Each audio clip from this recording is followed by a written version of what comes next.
Meishu-sama says that there should be something different between the present you and the yesterday you, or even between the present you and the 5 minutes ago you. He says that the world today is different from the world yesterday. What he's saying is that we are always evolving and growing, that we are being renewed day by day, no minute by minute, or even second by second. The same is true for the world. It is always evolving, improving, and being renewed by God every minute, every second.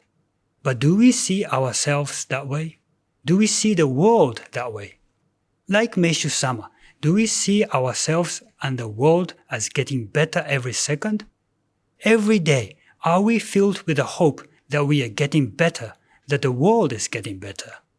Every morning, every evening, do we thank God for renewing us to be a better being, for making the world a better place?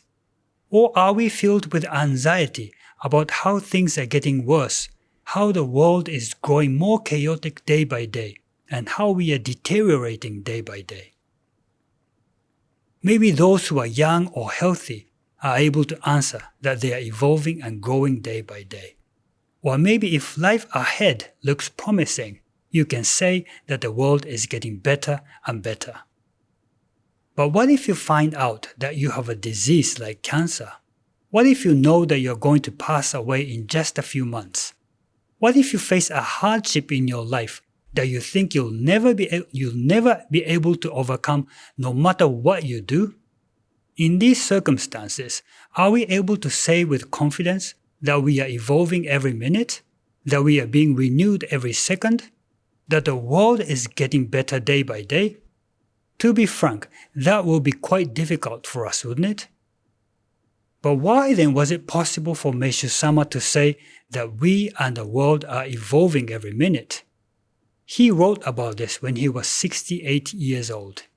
He must have felt that his physical body was deteriorating, that he was aging, and rightly so, as he suffered from a brain hemorrhage 3 years later when he was 71.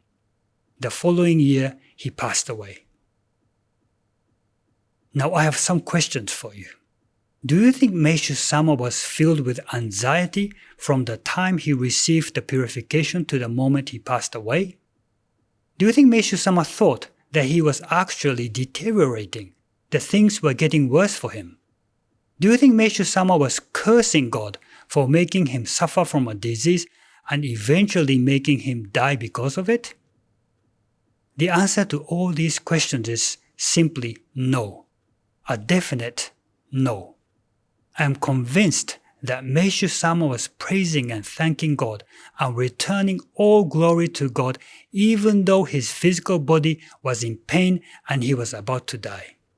I am convinced that on February 10th, 1955, at 3:33 in the afternoon, which by the way was the time of Meishu-sama's death, Meishu-sama was telling God, "Oh God, I thank you for making me evolve and grow and for renewing me all the time. I am getting better and better every second, even now." And with that thought, Meishu-sama left the earth. I am convinced of this, for that is who Meishu-sama was. An extraordinary man with nothing but a burning passion and love for God, and an unshakable faith in God. But still, why was Meishu-sama able to be like this?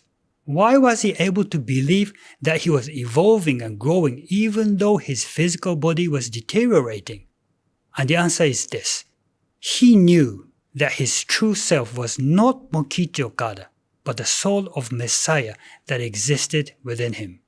He knew that his true self was not the human self, but the soul of God that rested within him. Now what does this mean?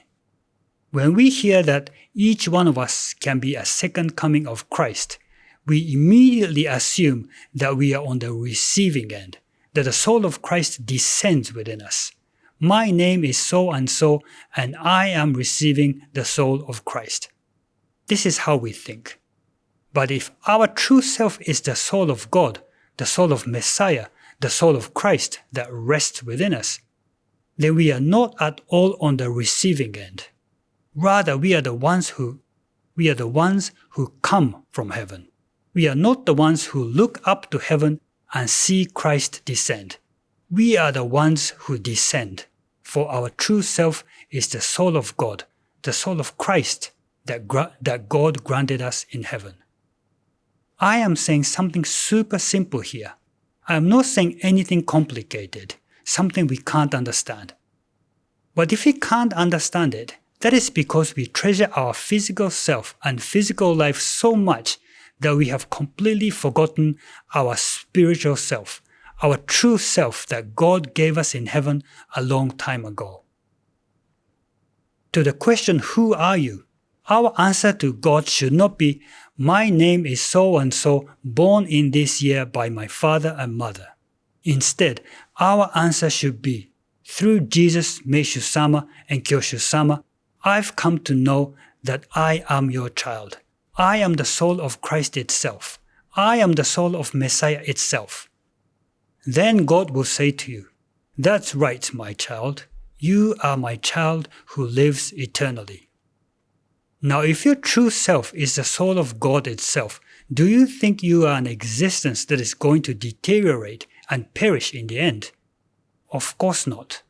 If your true self is a divine one, what lies ahead of you is a glorious future, and a glorious future only. Is not God someone who evolves eternally? Then you too are an existence that evolves, grows, and improves eternally. It is precisely because Meishu-sama had this belief that he was able to face his brain stroke and even his death with hope, with overflowing hope, and with enormous joy that he was evolving and growing every second by the power of God. That is why we never give up. Though our bodies are dying, our spirits are being renewed every day. For our present troubles are small and won't last very long. Yet they produce for us a glory that vastly outweighs them and will last forever. So we don't look at the troubles we can see now. Rather we fix our gaze on things that cannot be seen. For the things we see now will soon be gone. But the things we cannot see will last forever.